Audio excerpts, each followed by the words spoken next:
Venga, da la bienvenida. Yo estoy Bueno, pues pensando nada, ya en la intro de la sesión próxima 2. temporada. Muy buenas Segunda tardes a emisión todas y a de todos. la temporada 2. Sesión 2, temporada 2. Y tenemos a un invitado top. Bienvenido, Santiago. No te asuste nada de lo que puedas oír, porque aquí sacó al Mastrol. Entonces, siéntete cómodo para mandarnos cerca cuando necesites y cuando consideres, ¿vale? Pero por nuestra parte, un placer tenerte aquí. Muchas gracias. Placer, Santi, encantado. El Mastrol Sí, es él. igualmente, Vamos. Lecu. Sí, el Mastrol es Lecu. Bueno, hay que decir que Santiago se conecta desde California, desde San José, California, ¿no? Silicon Valley, que viste Silicon más. Valley, efectivamente. En Vale. las postrimerías de El San Valle José. de Silicona.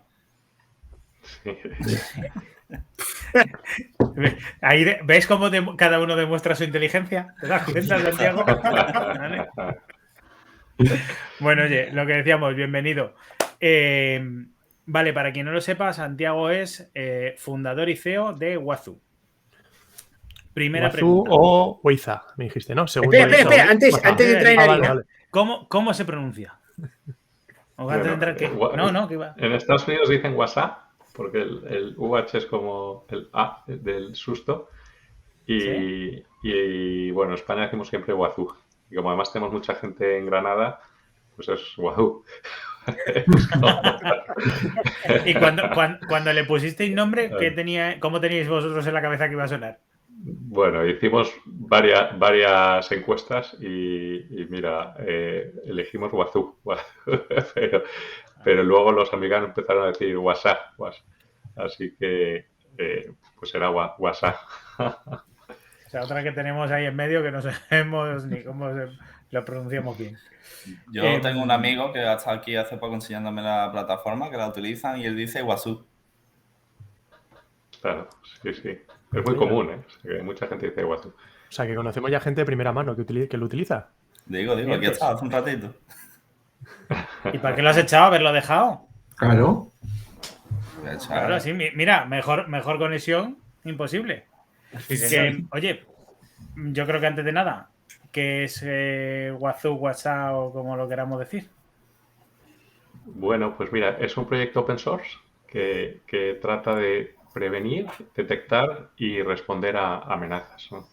Se considera, ahora hay un tipo de tecnología que lo llaman XDR, Extended Detection and Response, y es como una especie de evolución, para explicarlo sencillo, es una especie de evolución de lo que viene siendo el mundo de antivirus, que al final, y de IDS, por decirlo de alguna manera, que al final, con toda la adopción al mundo cloud, pues ha ido el mundo de IDS, que tradicionalmente era muy de red, se ha ido llevando al endpoint, lo que llaman el endpoint, que son instancias de cloud o servidores o workstations.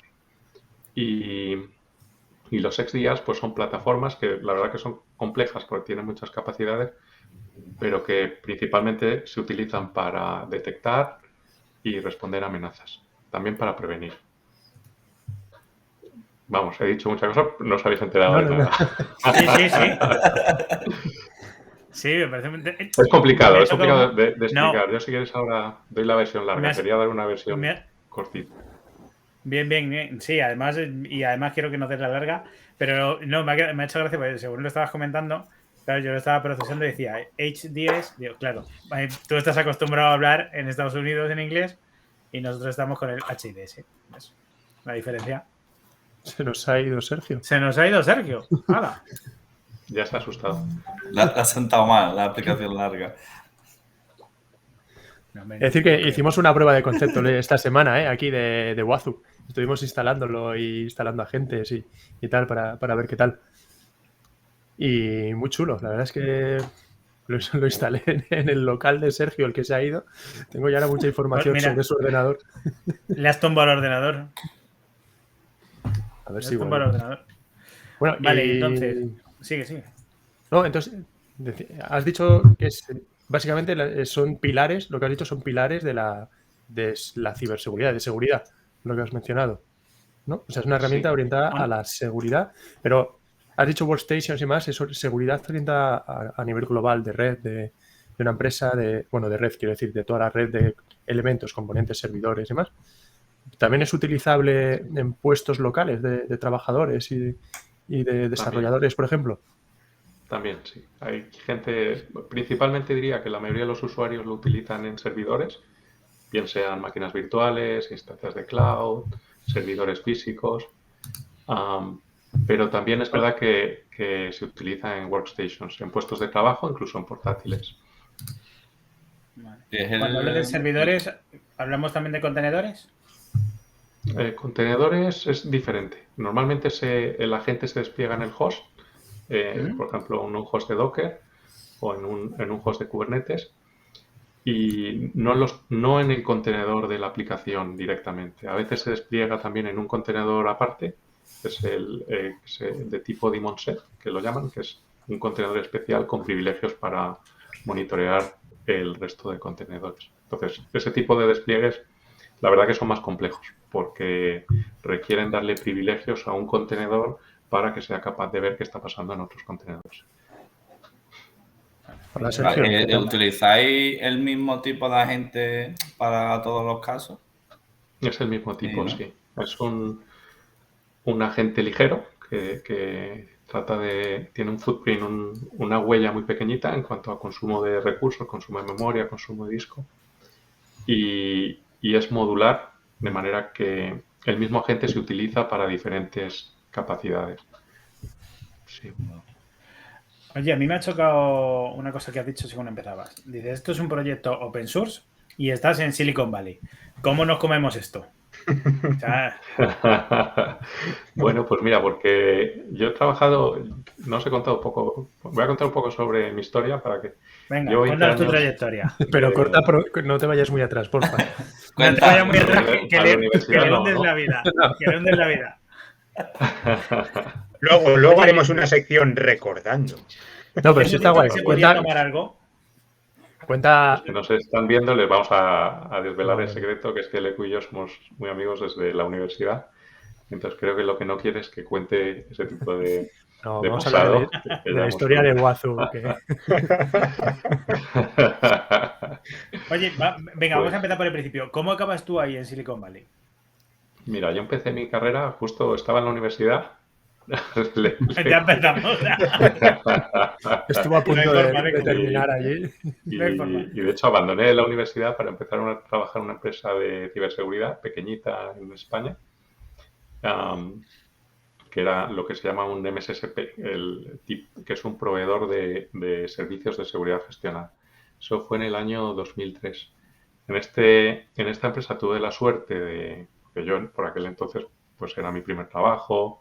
Mi nivel de conocimiento pues era muy, muy, muy bajo, ¿no? Y mi experiencia nula. Pero tuve la suerte de entrar en un equipo de gente muy buena que me ayudaron a aprender y me introdujeron en el mundillo de la ciberseguridad. Y empezamos en el año 2003, empezamos a desarrollar un proyecto open source llamado SIM, que tuvo bastante éxito a lo largo de los años a nivel internacional. Era un gestor de eventos de seguridad. Luego, si queréis, cuento un poco al respecto de esto. Al final, con los años, se decidió lanzar una empresa alrededor de este producto, que la empresa la lanzaron compañeros y amigos míos, Julio Casal y Dominic Carr.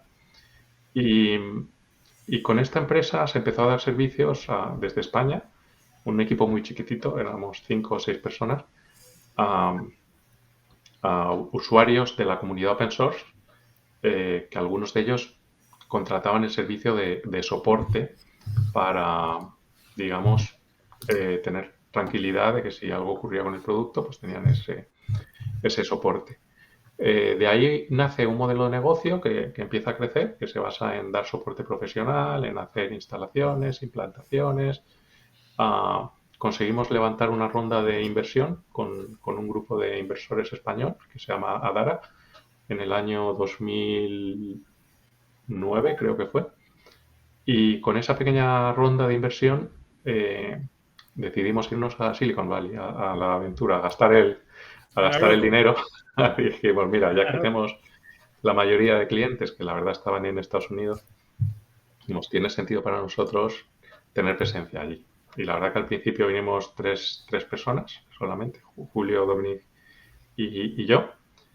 Y bueno, alquilamos una pequeña oficina que era un coworking, un despacho compartido, aquí en Campbell, en la ciudad de Campbell, al sur de San José, que es el sur de Silicon Valley. Muy cerca, por ejemplo, aquí están los headquarters de eBay, los headquarters de Netflix, que están muy cerquita, y está como a 10 minutos de los headquarters de Apple, por ejemplo, de Cupertino. O sea que todo muy cerquita, muy Silicon Valley.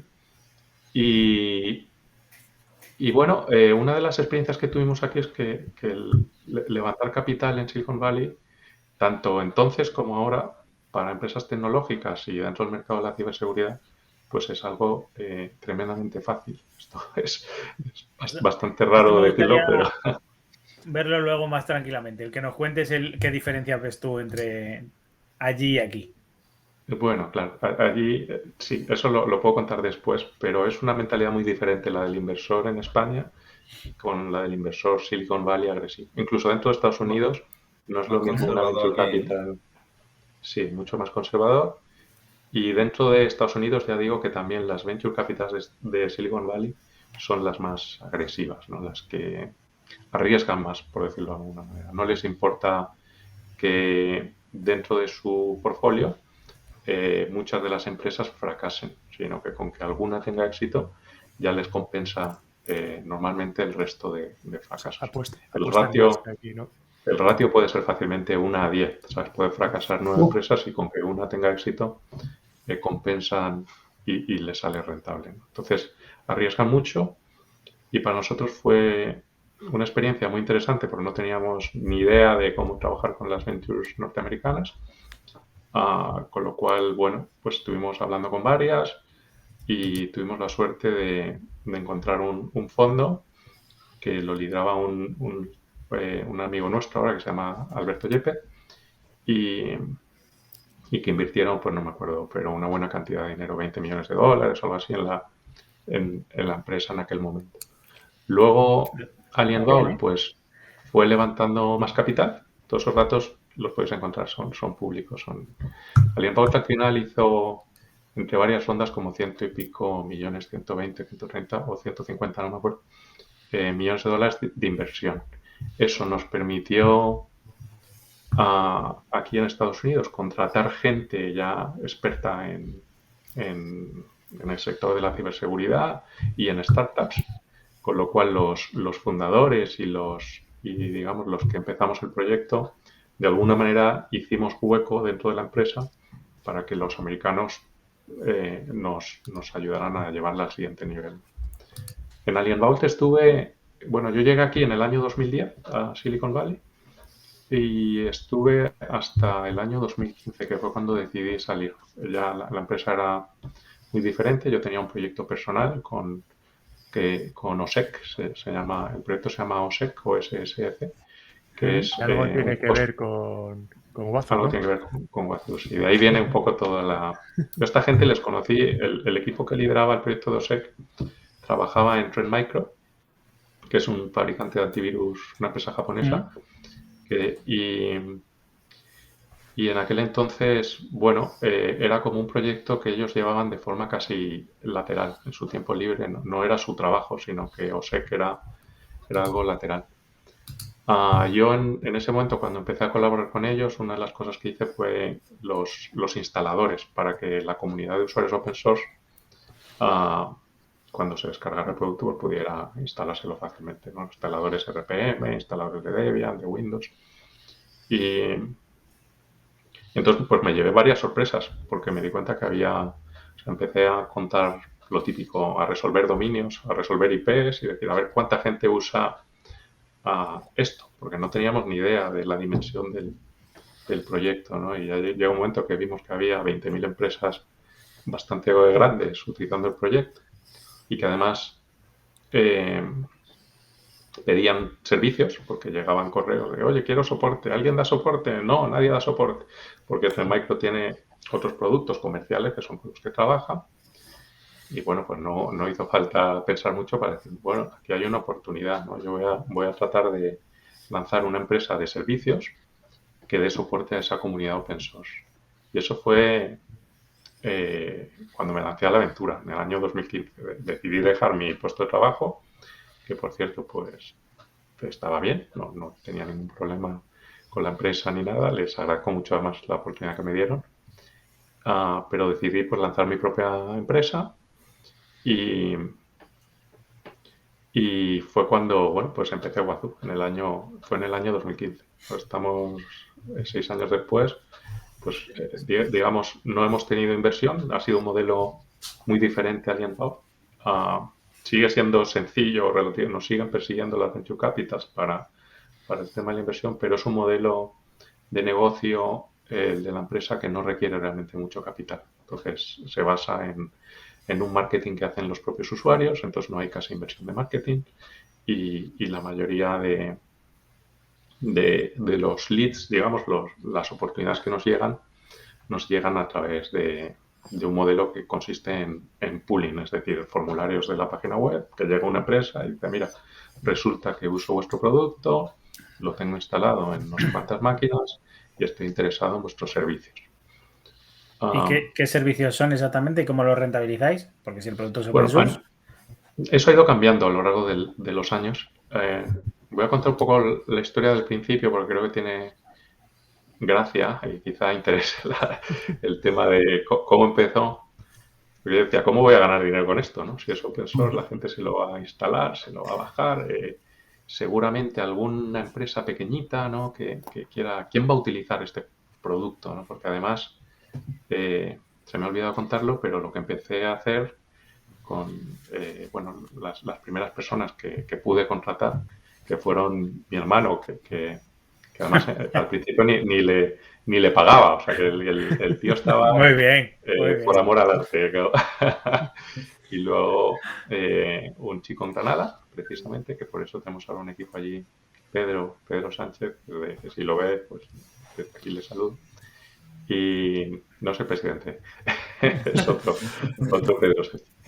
Y bueno, pues una de las primeras preguntas era ¿qué hacemos? ¿No? Es decir, vamos a dar soporte a los usuarios de OSEC, que fue como empezamos, y luego nos dimos cuenta que los usuarios demandaban desarrollos. Y decían, mira, es que lo que hace OSEC está muy bien, pero queremos esto otro. Claro, esto otro que no lo hace. Y fue cuando decidimos hacer un fork, porque necesitábamos control sobre las releases para poder entregar los desarrollos en unas releases y necesitábamos tener control sobre nuestro propio código. Entonces hicimos un fork de OSEC y ahí es cuando nace realmente el producto Wazoo. Ese producto, como decíamos, pues una de las primeras dudas era quién iba a utilizarlo y realmente pensábamos que al ser open source, lo normal es que sean empresas chiquititas que no tengan presupuesto para gastar en productos comerciales, que hay miles pues hay una competitividad tremenda en el mundo de la ciberseguridad, empresas comerciales. Espera, déjame compartir una pantalla para que veamos de qué clientes pequeñitos estás hablando.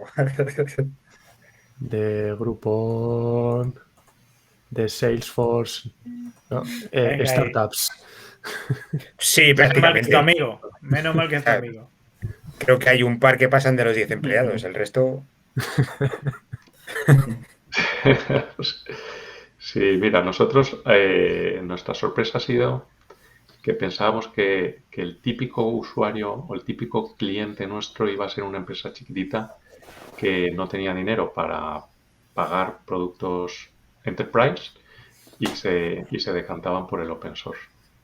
Y con el tiempo hemos aprendido que es justo lo contrario. Realmente son empresas muy grandes, la mayoría de nuestros clientes, y lamentablemente no nos dejan, esto sí, pero la mayoría no nos dejan poner el log porque no quieren que se sepa. Espera, ¿esto quiere decir que tenéis empresas muy cañeras que son clientes vuestros, pues mira, pero que no podéis poner el logo?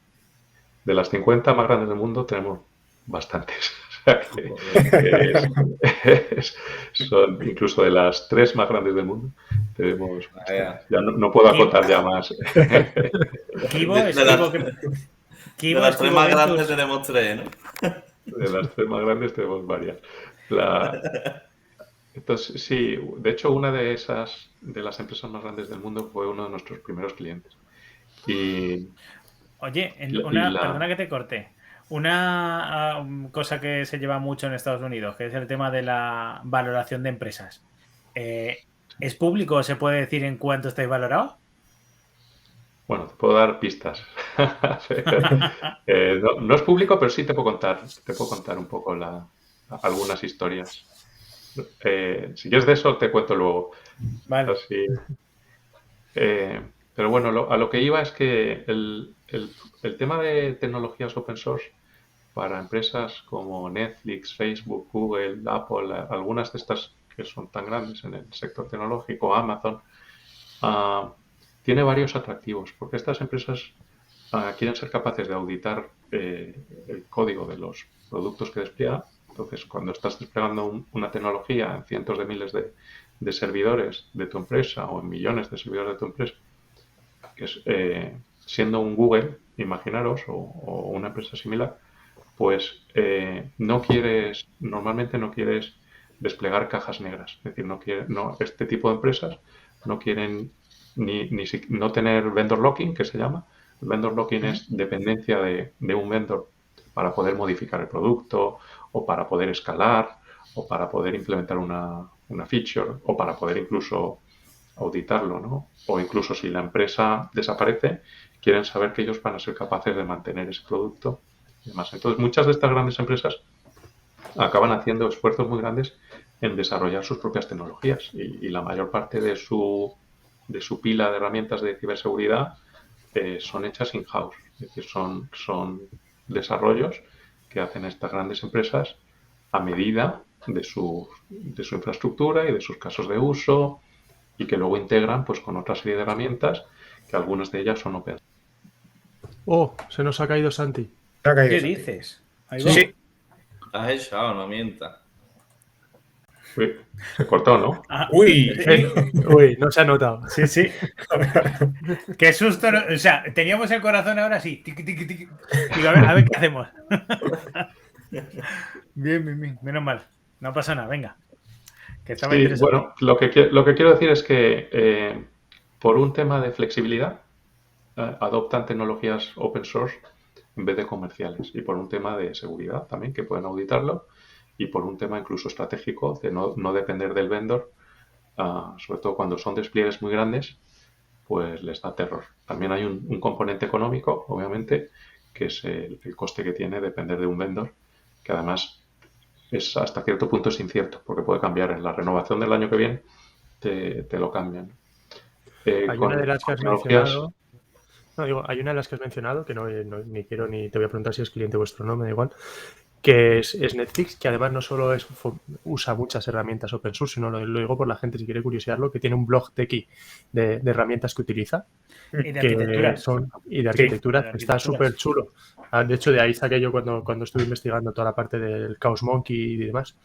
Y algunas incluso son herramientas propias que han diseñado ellos y que son de código abierto. O sea que al menos mantienen esa filosofía de yo exploto el código abierto, lo prefiero al código comercial para algunos asuntos, pero también genero código abierto para la comunidad y lo expongo. Pues mira, muchos. Netflix es uno de los grandes contribuidores al mundo del open source y en el mundo de la ciberseguridad. Contribuyeron con un proyecto que se llama Osquery, que lo empezaron a desarrollar allí no, perdón, me estoy equivocando. Esto fue en Facebook. En Facebook. Lo que pasa es que sí que lo utilizaron alguna vez, me han dicho, yo no, en Netflix también. Un amigo. Me he equivocado, pero sí, en el caso de Facebook sí que ellos contribuyeron con un proyecto open source que se llama Osquery. En el caso de Netflix sí con lo has dicho tú, Leku, Chaos Monkey. Tenían Chaos Monkey, Chaos Army, creo que tienen ahí toda la suite. Bueno, ahí generan toda la suite. Sí. Ellos, entre otras cosas, esto del caos viene porque son herramientas que utilizan para crear caos a propósito. Chaos Engineering. Lo conocí. Entonces, básicamente, vamos a destruir ese servidor, a ver qué pasa. Vamos a Sí, tienen una que dicen, voy a destruir una región entera de AWS. Que eso te vale muy bien cuando tienes una empresa que tiene un huevo de regiones y si tiras una sigue funcionando. Yo eso lo ¿Quieres hago un hacer tú miércoles. alguno de los que Yo conoces? eso lo hago un miércoles, en vez de tener reconocimiento, se mosquean, tío.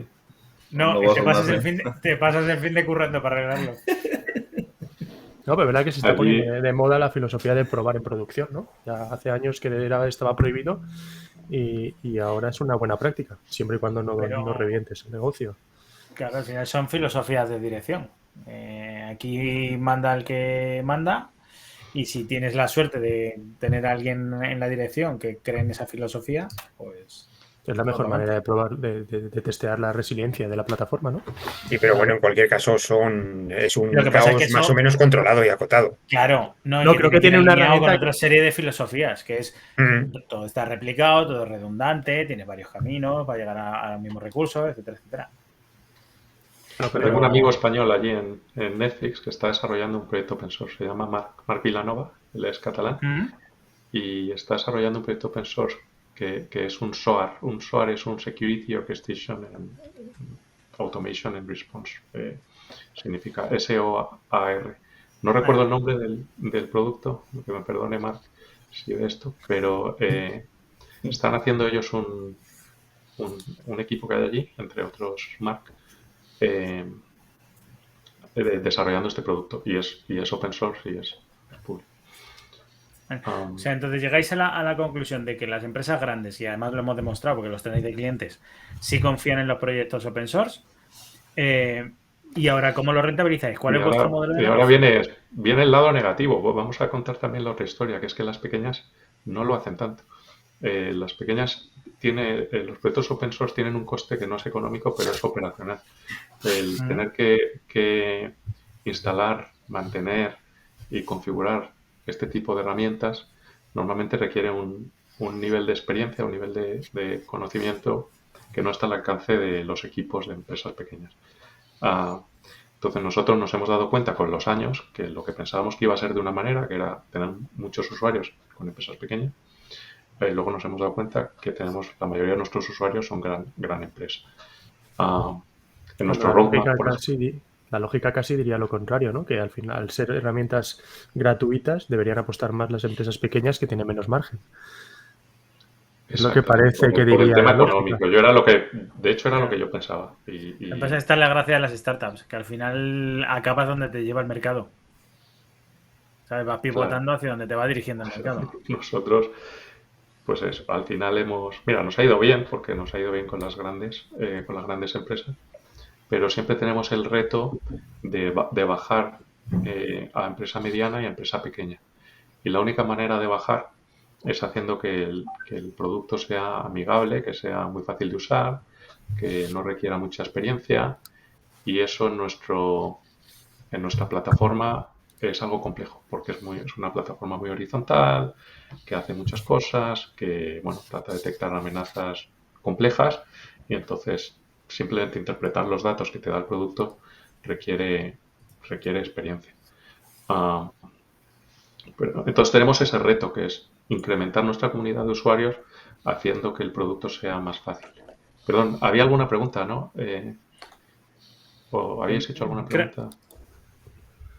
Pues sí, nuestra creo memoria. que creo que mi única pregunta era, vale, ¿y cómo lo rentabilizáis? ¿Cuál es vuestro modelo de negocio? Porque al final, pues mira, empresas grandes no vendéis licencia de producto porque no es un producto enterprise. Entonces, ¿cuál es el modelo de negocio? Claro, tenéis que vender servicios. Exactamente. Bueno, hay una parte del negocio que no es recurrente, que tiene relativo poco valor para la empresa, que es, me refiero porque al no ser recurrente, pues una cosa que hacemos una vez, nos pagan por ello y luego hay que empezar otra vez desde cero, ¿no? Por ejemplo, los cursos de formación o despliegues, ahí tenéis el calendario. Tenemos, por ejemplo, servicios para desplegar el producto y para configurarlo. Y este tipo de servicios, pues cuesta mucho vivir de ellos y cuesta mucho crecer como empresa a base de este tipo de servicios, porque como digo, no son recurrentes. El servicio de soporte y mantenimiento, que creo que está un poco más arriba, Sí tiene más valor porque son proyectos recurrentes en que te contratan un soporte, por ejemplo, de un año y el año siguiente renuevan. Entonces vas creando revenue recurrente. Pero el que más valor tiene realmente para nosotros es el servicio cloud, que es el de software as a service, que está allá arriba. Entonces, este tipo de servicio simplifica la vida al usuario porque no tienen que preocuparse de provisionar la infraestructura, no tienen que preocuparse de mantenerla, ni de actualizarla, ni de certificar la infraestructura en según qué certificación, por ejemplo PCI DSS o SOC. Tenéis que subirle un poco el precio, que lo que he visto ahí, a nada que despliegues infraestructura en cloud ya lo pasas. No vais a vivir Es de lo que te iba a esto. decir. ¿Cómo? O sea, vosotros ofrecéis un producto en SaaS. De hecho, o tenemos que ofrecéis- bajarlo. No, El mercado. pasa al revés siempre el EQ.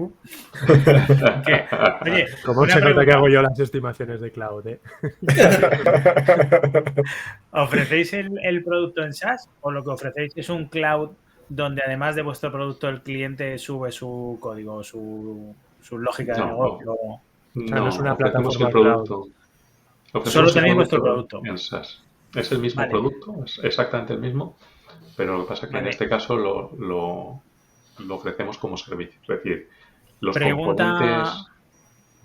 Claro, cuéntanos un poquito cuál es la arquitectura del producto. Porque Sí, mira, hemos ya que hablado de está que tenemos unos agentes. La ¿no? interna Si y los la externa. desplegamos- Claro, si los agentes Claro. los desplegamos en un cloud propietario que tenéis vosotros en modo SaaS, ¿cómo engancha eso con una arquitectura que tenga una empresa en su propio cloud o en su infraestructura on-premise? Hay un dibujito de arquitectura que está por ahí muy Sí, bien. en la documentación, no sé si lo ha enseñado el EQ. Si puedes ir a la documentación. Estoy buscando. Sí, mira. Perdón, es que soy un poco lento. A ver si paga el internet, tío. No, si lo que va a alentar mi mano, no la conexión. Aquí, esto, ¿verdad? Arquitectura. Pues por ahí, exactamente. Pincha en, Vale. a ver si se puede hacer un poco grande. En la imagen, mira. Bueno, están el componente agente, que es seguramente el más importante de todo el producto. Es el que tiene Sergio instalado en local. Exactamente. Ese es el que decía yo antes, que es un agente ligero. Tiene que ser ligero porque obviamente depende del entorno, pues el sistema monitoreado muchas veces no tiene muchos recursos, entonces no podemos utilizar mucha RAM, ni mucho disco, ni siquiera generar mucho tráfico de red. Es decir, tenemos que controlar siempre la CPU, todas estas cosas. Y además tiene que ser multiplataforma. El agente nuestro además tiene una característica que es que se puede ejecutar en entornos Windows, en entornos Linux, en entornos MacOS, en Solaris, en AIX, en HPUX. O sea, ¿Todavía tenéis mucho productos. cliente Solaris? ¿O hay sistemas algunos operativos? de nuestros clientes, incluso más grandes, tienen despliegues de Solaris bastante.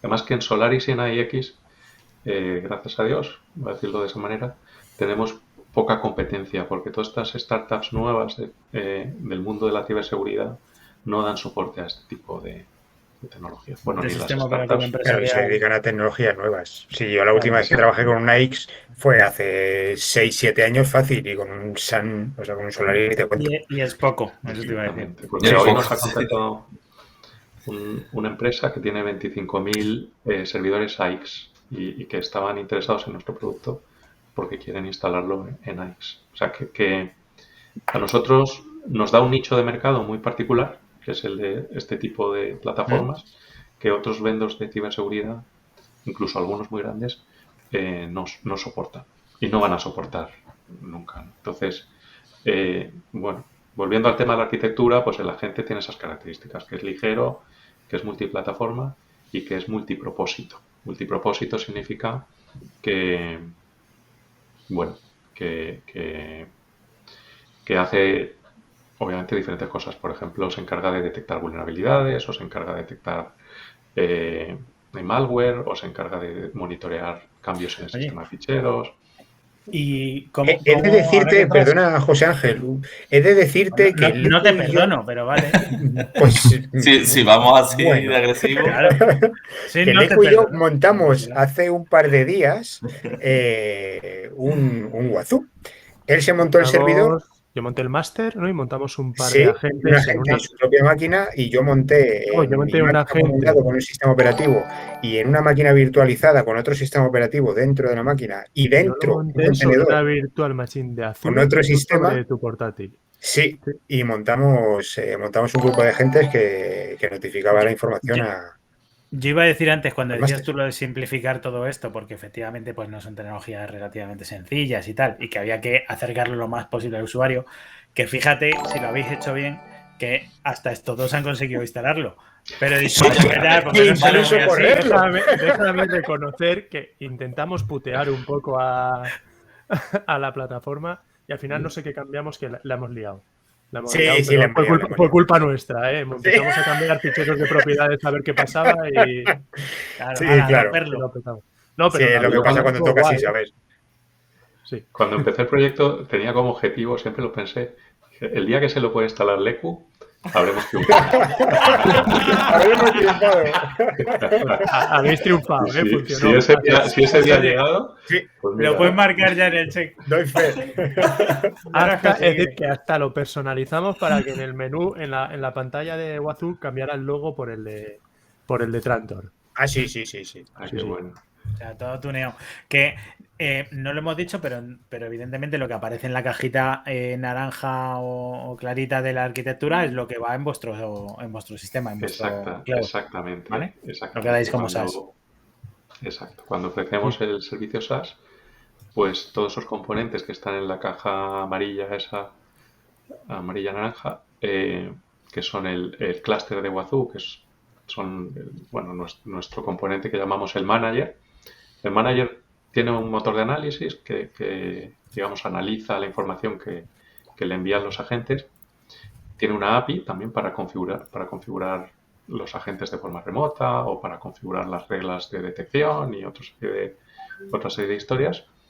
Y además se comunica con la pila de Elasticsearch y Elasticstack, con FileBit, para indexar toda la información que genera el motor, que normalmente Y son, que luego consume. pues, exactamente, miles de alertas o millones de alertas de seguridad que a lo largo del tiempo, claro, en un día pues a lo mejor son muy poquitas, pero a lo largo del tiempo pues tienes miles, cientos de miles, millones y en entornos grandes pues incluso billones de alertas que tienen que ser explotables o usables para poder hacer queries, y eso se hace desde Kibana. Nosotros desarrollamos la interfaz encima de Kibana, que es la herramienta digamos, de visualización De visualización. Sí, pero al final cuando accedes al manager, al menos no en el modo cloud, en el que hemos probado nosotros, se te abre el portal de Kibana y dentro de Kibana aparece como aplicación Wazoo,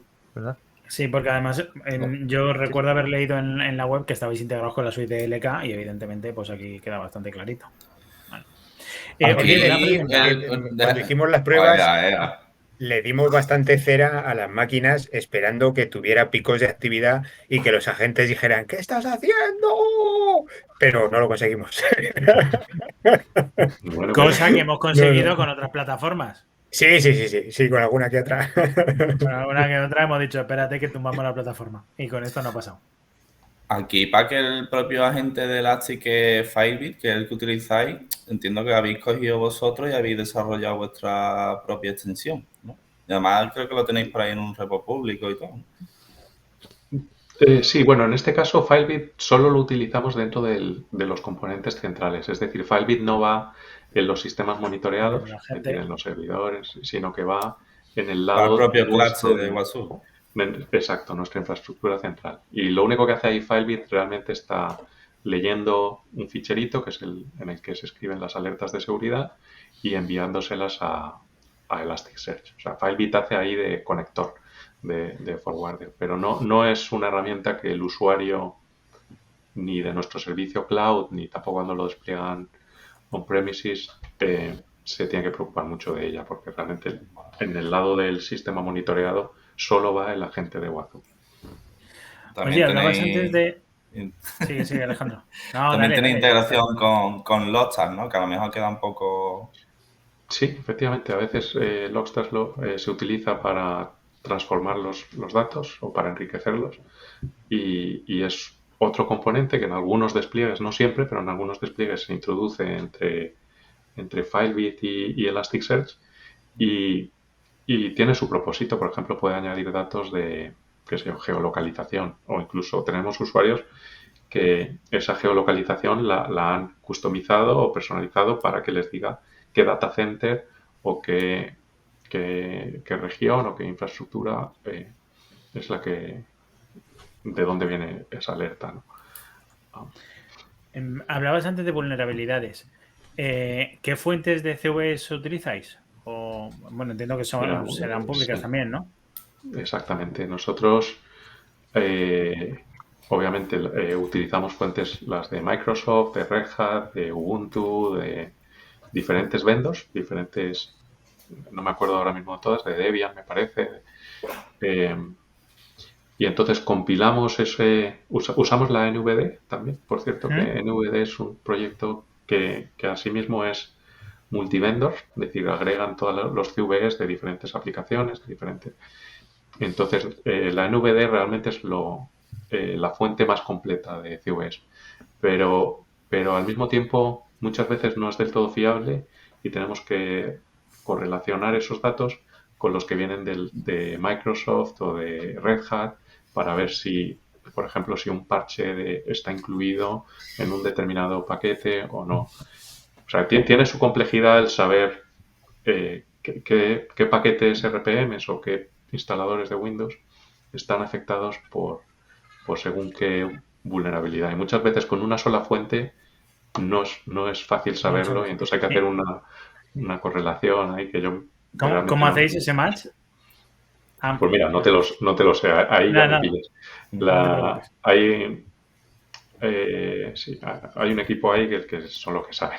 Yo en la parte técnica. Sí. Vale.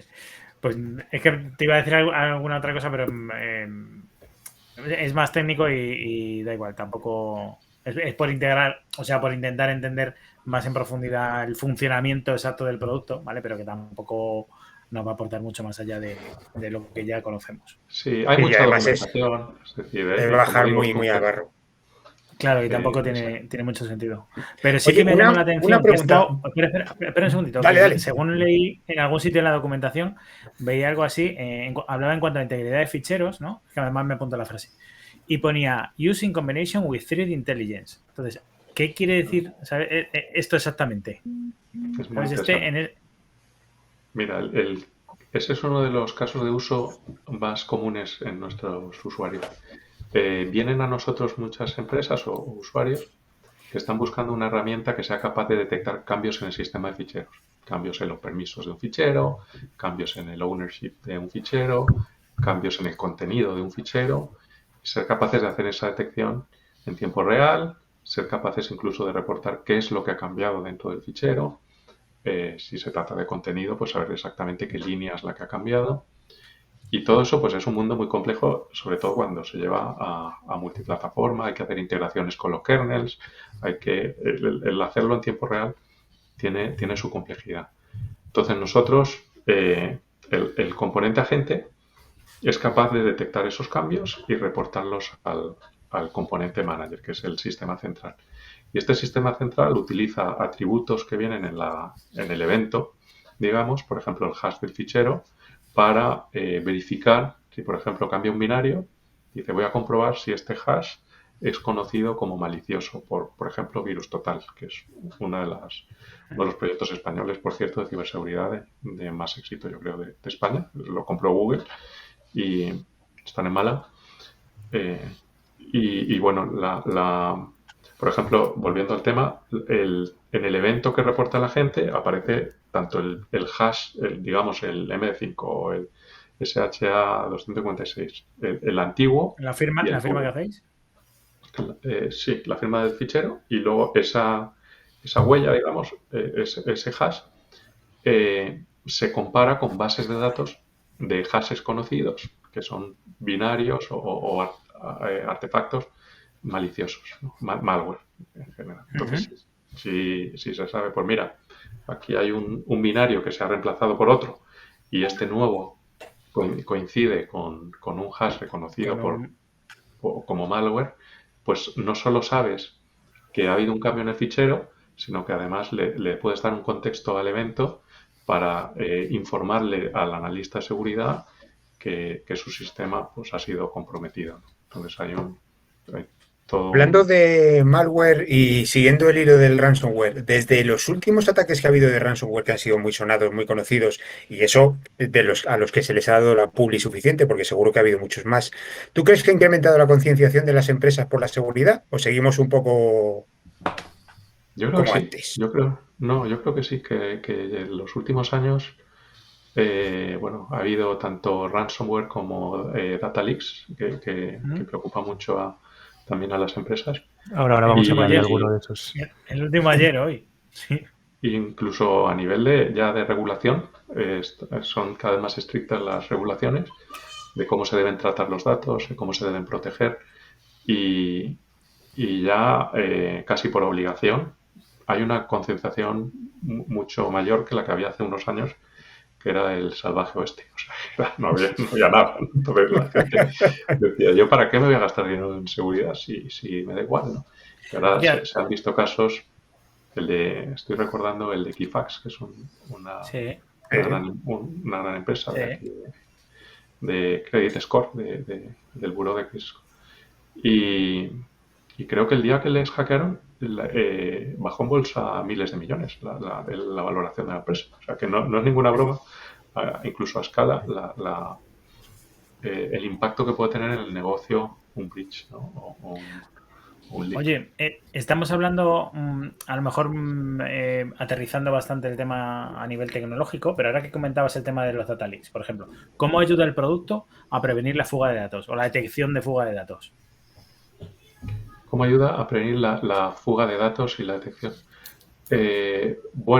Mira, hay diferentes tipos de tecnología que pueden ayudar a detectar fuga de datos, pero vamos, básicamente hay una entidad que se llama Mitre que está haciendo un buen trabajo con la matriz, no sé si conocéis la matriz de ataque, de Mitre, que es la que clasifica lo que son técnicas de ataque y tácticas, llaman técnicas y tácticas. Realmente tácticas, por ejemplo, exfiltración de datos entraría dentro de una táctica y para eso hay varias técnicas. Entonces, dependiendo de la técnica, la puedes detectar de una manera o de otra. Nosotros, de hecho, tenemos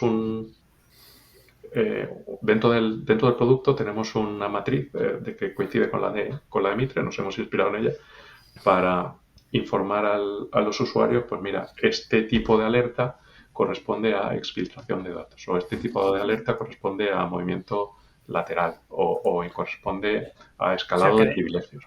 Que cuando le dais información al usuario desde, digamos, el frontal que se ha usado en la plataforma, además se le da un contexto digamos, a qué está asociada esa información o qué tipo de ataque puede estar sufriendo, lo que sea.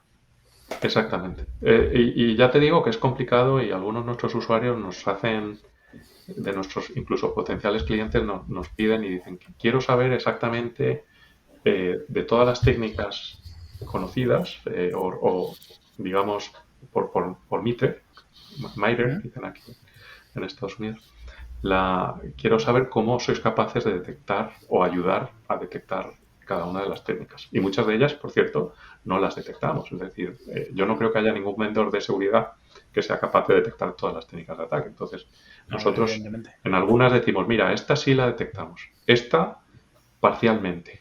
Parcialmente significa que requiere una configuración tercera o requiere otra herramienta para que, complementada con la nuestra, podamos detectar ese tipo de amenaza.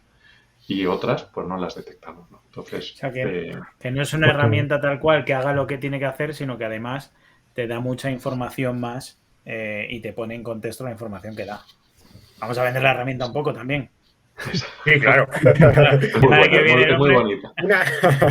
Una pregunta. Imagínate que se detecta la intrusión, el ataque, se levantan las alertas y demás, y se consigue parar o se consigue rechazar. ¿La herramienta ofrece información como para hacer un análisis forense de qué ha sucedido? Porque en la seguridad hay distintos niveles, distintos grados, distintas formas de acotar y de identificar. La parte forense es la más compleja porque te requiere de mucho más trasfondo y mucha más información. ¿Vosotros proveéis información suficiente para hacer esa analítica forense? Pues mira, depende de lo que consideres suficiente. Desde luego sí proveemos mucha información. Los eventos que la gente envía, digamos, al manager normalmente acaban indexados en el motor de búsqueda. Entonces tú puedes hacer un análisis histórico para saber qué es lo que ocurrió en el momento en el que se produjo la incidencia, ¿no? Que bueno, pueden ser cosas tan sencillas como ver eventos del login de usuarios o eventos de cambios en el sistema de ficheros o incluso eventos de auditoría que a veces también nuestro agente recoge, en el que explícitamente se dice qué comandos se han ejecutado en la máquina, por qué usuario y demás. Entonces, todos esos eventos están allí. Lo difícil normalmente para el investigador es saber qué buscar, porque hay tanta información que es abrumador. Claro, si tú tienes millones de eventos bueno, y encuéntrame aquí qué es lo que pasó, por eso es tan importante el tema del contexto y decir, bueno, pues estos son alertas de un cierto nivel. Entonces vas filtrando por las que tienen nivel alto, luego vas bajando. Y, y por otro lado tenemos unas capacidades que tratan de monitorear el estado de los sistemas, que es diferente al histórico. El estado es el estado en tiempo real, decir, oye, ¿qué máquinas tienen este puerto abierto o están conectadas a tal IP o tienen esta aplicación instalada o tienen este proceso en ejecución? Y, y todo eso, bueno, nosotros y otros vendors lo llaman higiene IT, es decir, ser capaces de tener visibilidad sobre la infraestructura y son capacidades bueno, pues hasta cierto punto proporcionamos, es decir, alguien puede llegar y consultar a ver qué aplicaciones tiene instalada una máquina o qué procesos se están ejecutando o qué puertos están abiertos y eso le puede dar pistas al investigador alrededor de una incidencia. Pero en cualquier caso, son desarrollos también que tenemos en marcha para mejorar y poder dar más visibilidad. Porque una pregunta, Santi. En las empresas, como lo que estás diciendo, nuestra herramienta da mucha información, recoge mucha información, pero os estáis encontrando que las empresas tienen una madurez de conocimientos en seguridad como para saber explotarla y utilizar esa información. Al final usan una herramienta y acaban recurriendo a vosotros porque dicen, vale, tengo millones de datos en mis manos, pero no sé qué hacer con ellos. Nosotros, como digo, tenemos la suerte de trabajar con algunos muy grandes. Entonces, esas sí, desde luego tienen equipos que saben mucho más que nosotros y son gente extraordinaria, los mejores en el sector. Pero la gran mayoría de las empresas no tiene este conocimiento, entonces no saben ni qué buscar, ni dónde mirar, ni qué ha pasado. De hecho, ni les preocupa, o sea, honestamente, les preocupa cuando llega el auditor. Y dicen, no, que viene el auditor de la regulación y entonces hay que demostrar que... Yo no te voy a decir la alerta que tenía mi amigo en el panel que me enseñaba. Es que... Hay un tipo de mercado que es el de seguridad gestionada, que ahora lo llaman MDR, Managed Detection and Response, que son empresas cuyo servicio es encargarse, es como outsourcing de la seguridad. Entonces se encargan de hacer esas investigaciones, de que digamos las empresas que no lo van a hacer, pues delegan esa responsabilidad en estas empresas de terceros para que ellos sean los que hagan cualquier tipo de análisis de seguridad o de reportes o de investigación si hay una incidencia o que se pongan en contacto con el auditor o le den al auditor toda la información necesaria para pasar una auditoría. Entonces, estos mercados, por cierto, están en auge y están creciendo de forma salvaje. Las venture capitals aquí norteamericanas están invirtiendo mucho en empresas de Managed Detection and Response, MDR, o que antiguamente se llamaban MSSPs, Managed Security Service Providers, MSSP, y que ahora como que han evolucionado un poco, dan otra serie de servicios y este mercado se está transformando en uno nuevo que se llama MDR, Managed Detection and Response. Entonces, por eso, el hecho de que exista este mercado y de que esté en este crecimiento tan grande responde un poco a la pregunta de si las empresas saben qué mirar. No tienen ni idea. Lo tienen que hacer este tipo de empresas especializadas, que son las que dan estos servicios. Pero también demuestra esto un poco lo que hablábamos de la concienciación que está creciendo, ¿no? Porque a veces lo que piensan muchas empresas que igual no son grandes con la seguridad es lo que pensamos con lo de que te van a robar en casa. Nunca me va a tocar a mí, siempre es al de al lado. Hombre, yo lo Entonces, veo de igual otra forma. no se invierte. No, pero yo creo que sí No. que muchas empresas dicen, ¿qué tengo yo que me puedan reventar? ¿Para qué me van a atacar a mí? Igual por eso no se protegen y el Managed Detection and Response se convierte solo en Response. El Detection, bueno, ya lo haré cuando me hayan petado. Yo lo vería por otro lado, fíjate, si está creciendo tanto ese mercado, puede ser porque las empresas pequeñas son conscientes de que no conocen nada de eso, están concienciándose del tema, pero no pueden asumir, como decía él, personal cualificado para poner el foco ahí. Entonces, al final, ¿qué haces? Outsourcing de eso. ¿Vale? Oye, que nos estamos pasando un montón. No quiero irme sin comentar las noticias de las dos Hoy noticias de la semana. tenemos que hablar de ello, por Dios bendito. ¿Cómo es posible? Que respire. Por favor, o sea, dejadme abrir el melón. ¿Cómo es posible que una empresa como Twitch, con toda la pasta que mueve, todos los medios que tiene y todo el personal cualificadísimo, seguro que sí? Espera, recuerda que Twitch es Amazon. ¿Vale? O sea, no es Twitch es Amazon. Claro. ¿Vale? A ver, al final es Amazon, pero ¿cómo es posible que les haya pasado lo que les ha pasado, tío? Sí, estas cosas les pasa siempre a los grandes, tío. Venga, espera, para los del podcast que luego siempre nos echa la broma. Ay, sí, perdón. Un ciberataque deja al descubierto el código fuente de Twitch y lo que ganan los streamers. Se han publicado... Twitch desde ayer es open source. Sí, correcto. Se han publicado 125 gigas del código, datos de usuarios, contraseñas en plano, plataformas, datos de cobro. Correcto. Si tienes servidores suficientes, los podemos montar.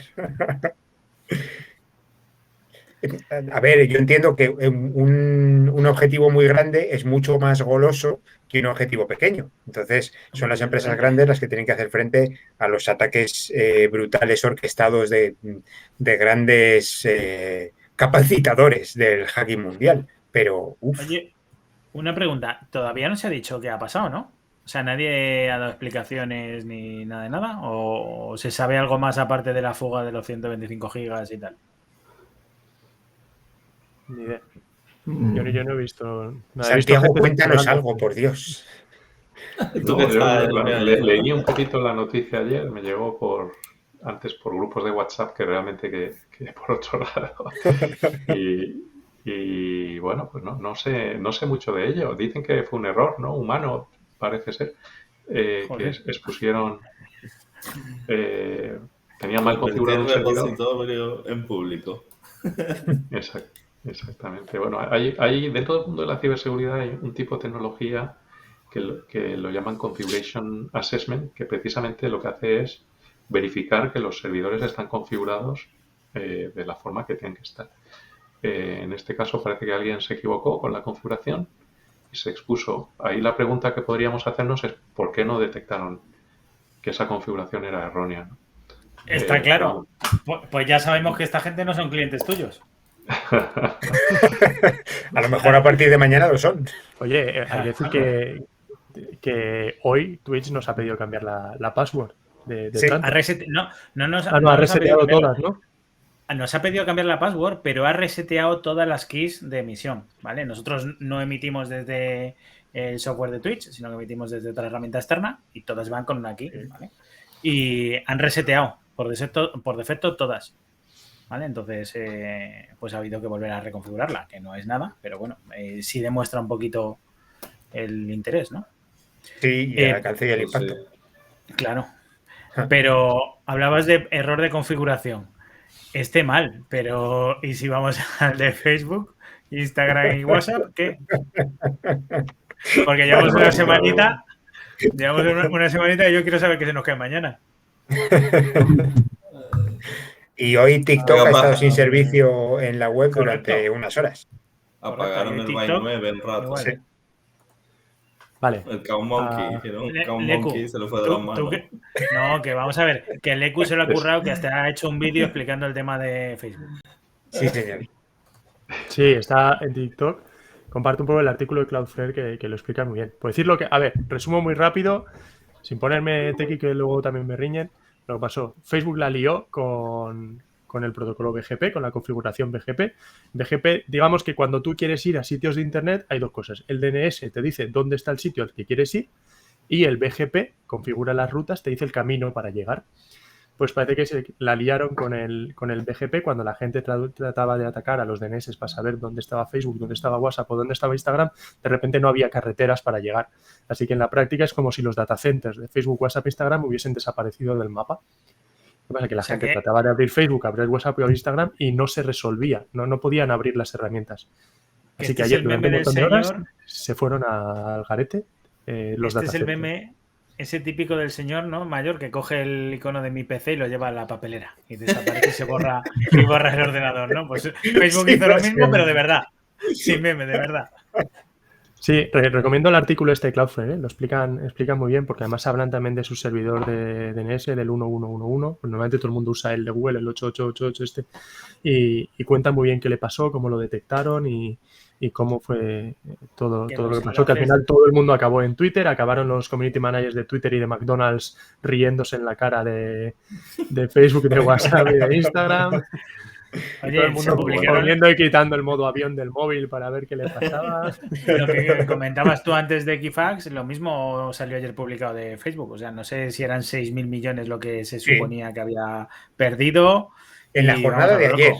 En la jornada de ayer, no sé cuántos millones, no sé cuántos millones de usuarios nuevos para Telegram, porque claro, todo el mundo, como ahora si no tienes una herramienta de estas, no puedes hablar con nadie, ¿vale? Telegram se arrastraba, pues no sé si tuvisteis la experiencia en Telegram, pero Telegram casi se cae, o por lo menos tuvo un tiempo que iba bastante mal, porque yo creo que estaba saturadísimo. Sobredosis. Sí, bueno, no sé si fueron 50 millones de usuarios nuevos en unas horas o algo así, o sea, había gente Telegram estaba encantado. Sí, y vamos, a lo loco. La cotización en bolsa de Facebook bajó un 10% aproximadamente esa jornada. Sí, o sea, una locura total. Que, además, oye, hay una noticia por ahí, no la tengo, pero podéis buscarla, que Facebook iba tuiteando un poco de qué es lo que está pasando. Y dijeron, hemos mandado un equipo al data center. O sea, parece que tuvieron que mandar a solucionarlo físicamente allí. Eso te iba a preguntar, ¿esto no se puede arreglar? O sea, ¿cómo se arregla esto para que primero lleve tantas horas y después haya cosas que mandar a alguien? Que no puedes arreglarla en remoto. Es como si tú entras a una máquina y la lías, entras por SSH y la lías tocando el fichero de SSH. Pues ya no puedes entrar. Claro, pues si pierdes las rutas para llegar a tu data center, ¿cómo arreglas el data center en remoto? En remoto mal. Yo cuando lo leí digo, joder, que no hay nadie allí trabajando en el data center. Los estaban teletrabajando los del data center. Hay que decir que luego todos los enlaces a estas noticias los dejamos publicados cuando subamos mañana el vídeo a YouTube. ¿Vale? O sea, que la gente que quiera leer el artículo tendrá ahí el enlace. Vale. Pero esta noticia, otra que no parece ataque, ¿no? Por lo que han dicho, eso fue error de configuración. No. Esta yo creo que eso es. Pero ya creo que en poco tiempo les ha pasado varias veces, ¿no? Sí. Es lo sorprendente.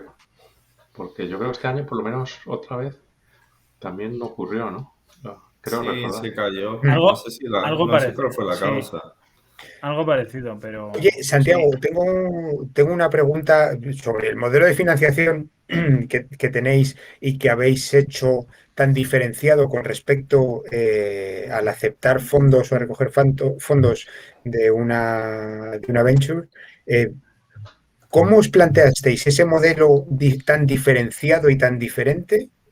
Y os lanzasteis a la aventura sin permitiros mirar a los alrededores y escoger esas frutas doradas que seguro que ponían delante.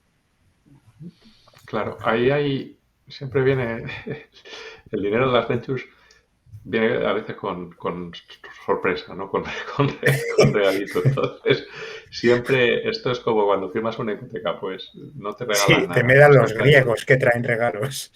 Entonces, el hecho de mantener el control sobre el modelo de negocio y sobre el proyecto es una de las cosas que más nos hemos obsesionado con ello, porque es muy común, sobre todo con proyectos open source que son invertidos por venture capitals, cambiar el modelo a modelos que se puedan monetizar o capitalizar más rápido. Y eso a veces implica cambios de licencia o fuerzan de alguna manera que haya una salida, van buscando vender la empresa a otra más grande. Entonces, no comprometer el futuro del proyecto como open source es una de las cosas que nos ha hecho a nosotros mantenernos un poco independientes, sufriendo obviamente con lo que se sufre al crecer orgánicamente, pues no disponer de los recursos que tienen otros competidores, pero yo creo que gracias a la comunidad open source pues hemos ahorrado muchísimo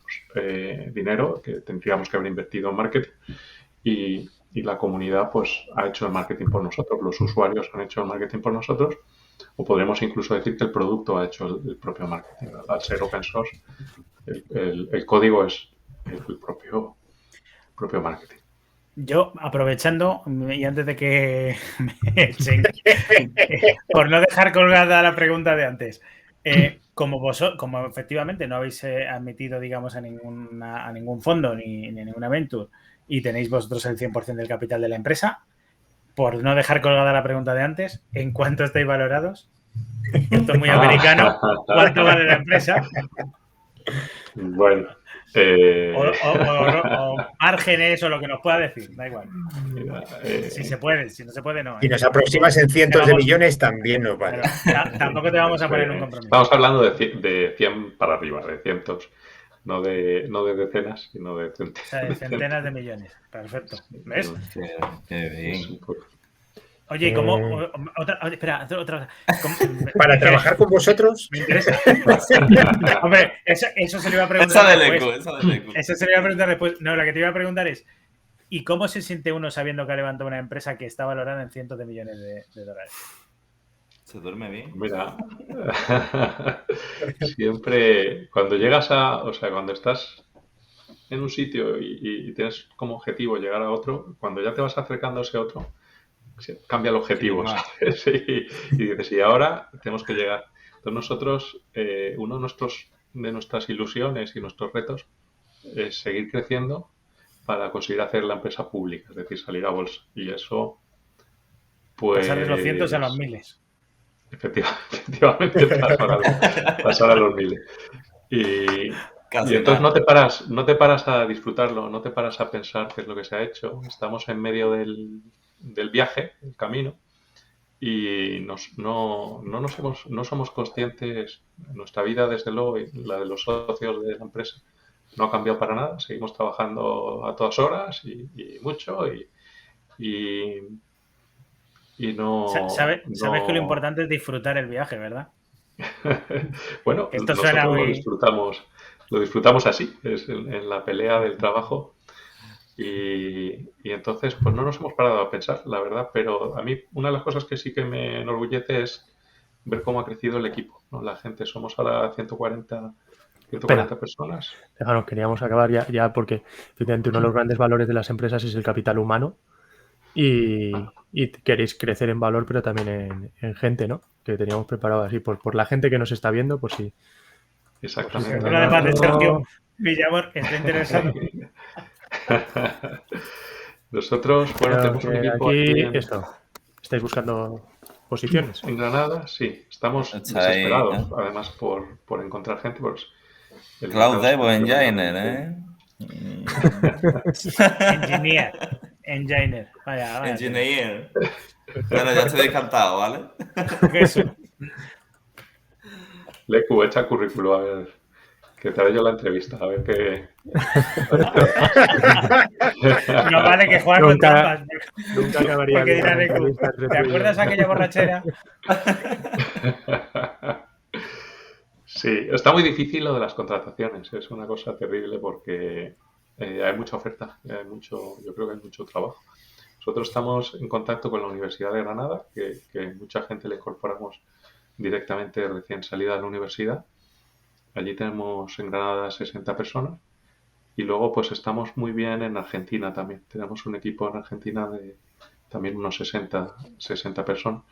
Sí, mira, además las que tenemos abiertas ahí puestas son todas, pone, o Argentina o España, en las posiciones. ¿Vale? Sí, mira, lo pone ahí, sí. Pues mira, en Argentina tenemos también un equipazo de gente que trabajaba en McAfee, en la mayoría, y McAfee cerró la oficina de Argentina, la movieron a la India.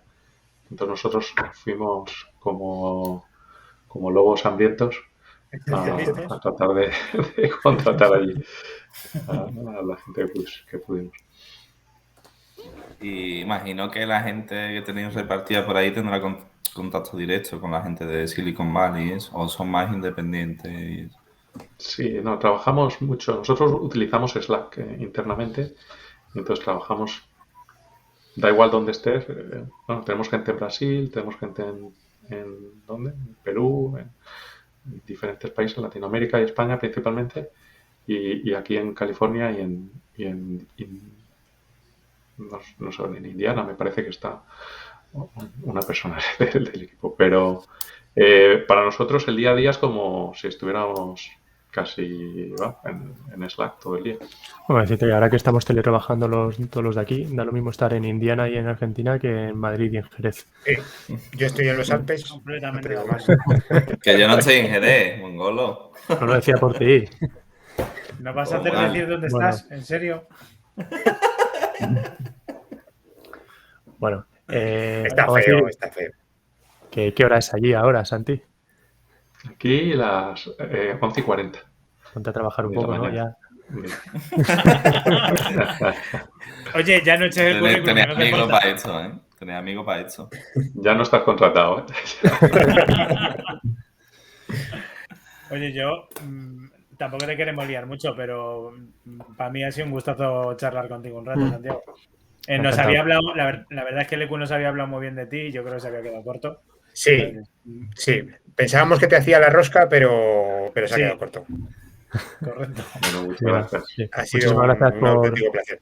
por aceptar la invitación. A ver si nos vemos pronto. Gracias, Leku. Encantado, ha sido un placer. El placer ha sido mío. Bueno, esperemos que te lo hayas pasado bien por lo menos un ratillo. Que no haya sido muy estresante.